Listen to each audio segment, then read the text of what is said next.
সম্মানিত আশেকান বৃন্দ, বাংলাদেশের বিভিন্ন অঞ্চল থেকে অনেক কষ্ট স্বীকার করে প্রচণ্ড তাপদাহের মাঝেও আপনারা খালেক চাঁদের বাবা আলেপ চাঁদের সাধন পিঠে আপনাদের উপস্থিতির মাধ্যমে এই অনুষ্ঠানকে সাফল্যমণ্ডিত করেছেন। এবং শুধু সাফল্যমণ্ডিত করেননি, আপনারা বাবা আলেপ চাঁদ শাহর সুযোগ্য সন্তান মালেক দেওয়ান সাহেবের এই ৩৮তম বাৎসরিক তার বেসাল দিবসে, মহাপ্রয়াণ দিবসে এসে আমার বিশ্বাস আপনারা প্রতিটি মানুষ মালেক দেওয়ান সাহেবকে হৃদয়ে রেখে তার প্রতি শ্রদ্ধা নিবেদন করতে যারা এসেছেন, আমার বিশ্বাস আমার দয়াল গুরু দাদা গুরু মালেক দেওয়ান সাহেব আপনাদের মাঝে এখনো তিনি বেঁচে আছেন। তার সেই প্রেমের বাতায়নে, প্রেমের বাড়িধারায়, প্রেমের বরিশনে, প্রেমের বাতাসে আজকে মুখরিত হচ্ছে। সেই মুখরিত বাতাস থেকে আমরা শুনতে পাই, নিতে পাই, বুঝতে পাই আমার মালেক চাঁদের সেই সুবাসিত প্রেমযুক্ত গায়ের গন্ধ। তাই প্রথমে আল্লাহ মালিকের দরবারে শুকরিয়া আদায় করি, তার সাথে বাবা আলেপ চাঁদ শাহ, আমার দাদা গুরু মালেক দেওয়ান সাহেব, খালেক দেওয়ান সাহেব, বাবা কবিরউদ্দিন দেওয়ান সাহেব, সাধন দেওয়ান সাহেব, মাখন দেওয়ান সাহেব, কমল দেওয়ান সাহেব, এই পরিবারে যারা ছিলেন, বিশেষ করে খালেক দেওয়ান সাহেবের একজন একনিষ্ঠ রুহানি সন্তান, তার ভাবধারাকে কাঁধে নিয়ে যিনি বাংলাদেশে চষে বেরিয়েছেন, তিনি আর কেউ নন, তিনি সকলেরই প্রিয় আস্থাভাজন বাউল জগতের একজন নক্ষত্র মাতাল কবি রাজ্জাক দেওয়ান সাহেব। তার সেই ভাবধারা ধারণ করে বাংলার আনাচে কানাচে, দেশে বিদেশে যিনি সুনামের সহিত এই দেওয়ান পরিবারের ঐতিহ্যকে ধারণ করে আপনাদের মনের পিপাসা নিবারণ করে যাচ্ছে, আমার স্নেহশীষ কাজল দেওয়ান আমাদের মাঝে উপস্থিত রয়েছে। আমাদের মাঝে যে সমস্ত শিল্পীবৃন্দ, বিশেষ করে নবাবগঞ্জ থেকে এসেছেন আমার সিরাজ দেওয়ান বাবাজি, আমার হীরা, আমাদের অনেক শিল্পীরা গান করেছেন। আমি সকলকে আমার হৃদয় থেকে শ্রদ্ধা এবং ভালোবাসা জানাই যে তোমাদের এই আগমন অব্যাহত থাকবে। আমরা যেন তোমাদের অভিভাবক হয়ে তোমাদের আসা যাওয়ার পথটাকে পরিষ্কার করে তোমাদের জন্য একটা প্ল্যাটফর্ম তৈরি করে যেতে পারি। মালিক যেন আমাদেরকে সাহায্য করে। আমি আজকে গানের চেয়ে বেশি গুরুত্ব দেব, আমরা উদাসীনতার আলোকে, অবহেলায় আমার পূর্বপুরুষদের যা প্রাপ্তি ছিল সেটা আমরা দিতে পারি নাই, আমরা তাদের কাছে ঋণী।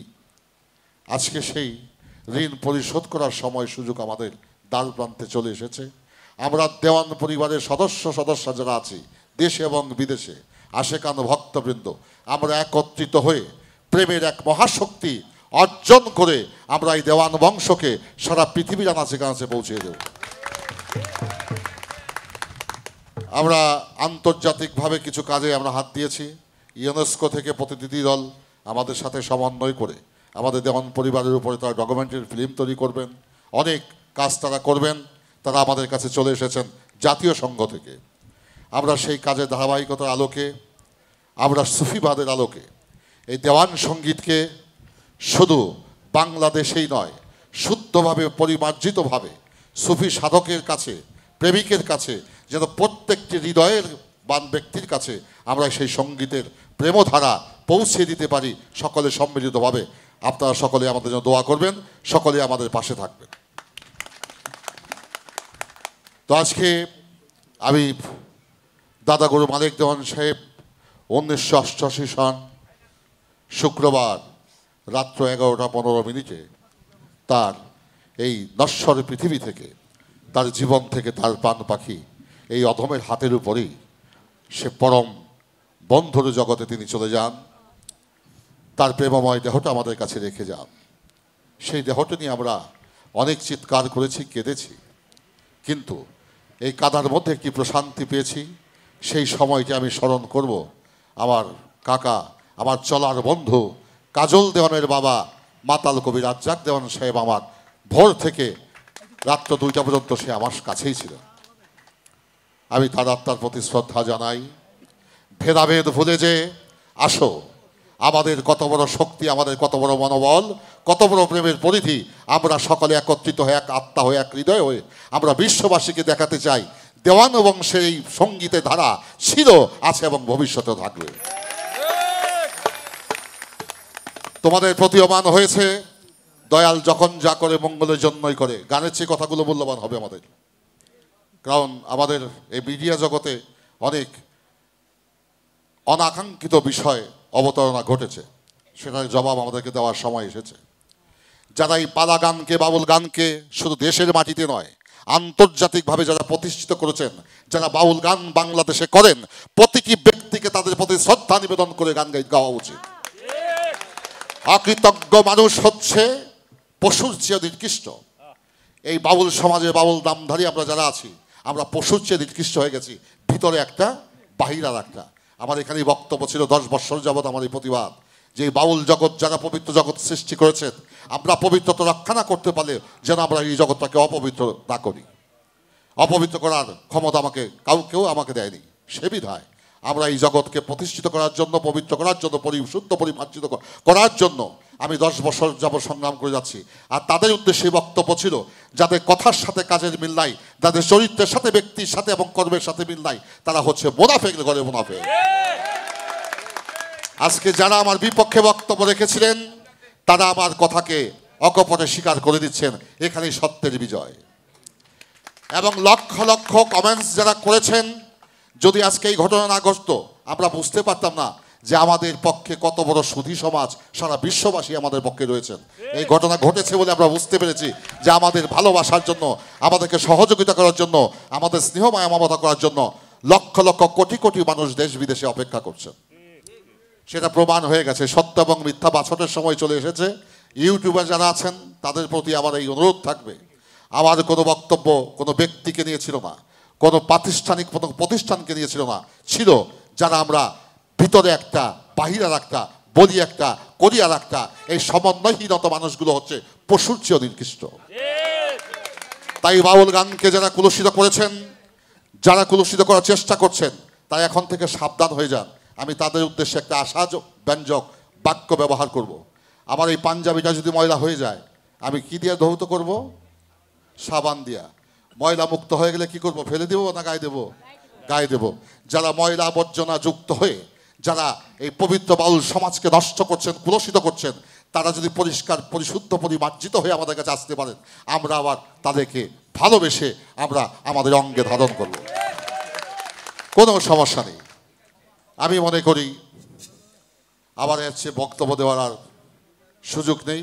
এই বিষয় নিয়ে আমার কথা বলার ইচ্ছা ছিল না, কারণ আজকে প্রশাসন থেকে, ঊর্ধ্বতন মহল থেকে আমাকে যেভাবে তার সাপোর্ট দিয়ে যাচ্ছেন, আপনি আপনার জায়গায় অনড় থাকবেন এবং টুমারও আপনার বিজয় অবধারিত। সেই বিজয় আমাদের দ্বার প্রান্তে। ভেদাভেদ ভুলে যে আমি কাজলকে বলবো, শুধু কাজলকে নয়, দেওয়ান পরিবারের সাথে যারা অঙ্গাঙ্গিভাবে জড়িত রয়েছেন এবং এই সঙ্গীতকে যারা ভালোবাসেন, যারা পালাগানকে ধারণ করেন, আমি মনে করি পরোক্ষ এবং প্রত্যক্ষভাবে প্রত্যেকটি গায়ক গায়িকা মালেক দেওয়ান এবং খালেক দেওয়ান সাহেবের কাছে ঋণী। তাই প্রেমের ঋণকে কখনো অর্থ দিয়ে পরিশোধ করা যায় না। প্রেমের ঋণ প্রেম দিয়ে পরিশোধ করতে হয়। যা হোক, আমি সকলের কাছে দয়াদো আছে, সকলে সত্যকে সমর্থন করবেন, মিথ্যাকে পরিহার করবেন। যদি আমার জীবনে ভুলভ্রান্তির ঊর্ধ্বে আমিও নই, আমার জীবনে যদি কোনো ভুলভ্রান্তি থাকে, সেগুলোকে যদি পরিশুদ্ধ পরিমার্জিত করে সংশোধন আপনারা করে দেন, আমি আপনাদেরকে বন্ধু বলে আমার মাথাতে আমি আপনাদেরকে পেতে দেব। যা হোক, আমরা ছোট্ট করে একটি গান করে, সবাই নাই, আজান দিয়ে দেবে। জহির পাগলা আসছে নাকি?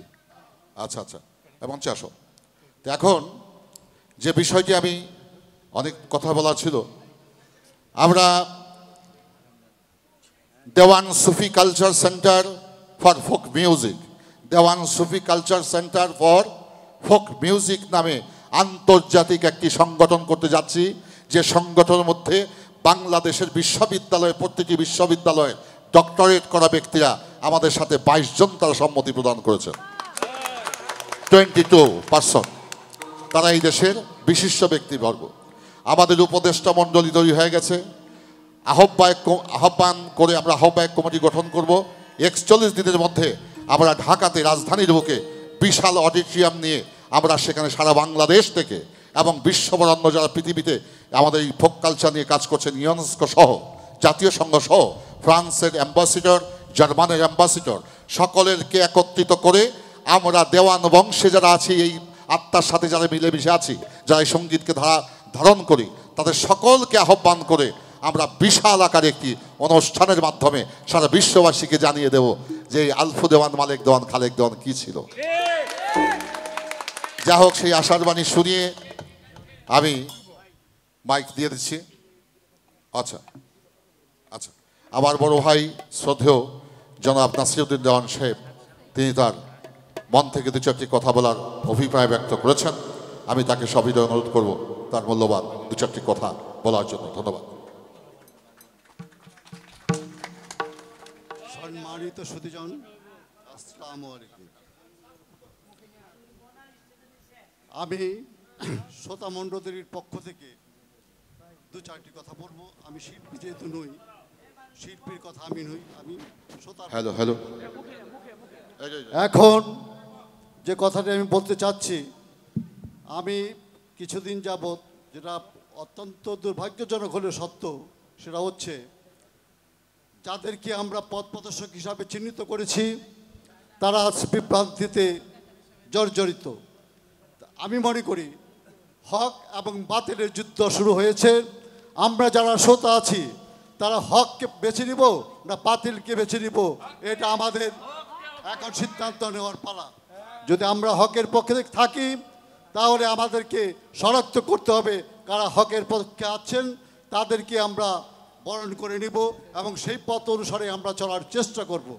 বাতিল সর্বদাই বাতিল থাকবে, তারা গৃহীতই থাকবে, তারা পরিশুদ্ধ বা পরিমার্জিত তাদের কাল পর্যন্ত পৌঁছাবে না। এটা পবিত্র আল্লাহর ঘোষণা, এটা আমার নয়, এটা প্রভুরই ঘোষণা।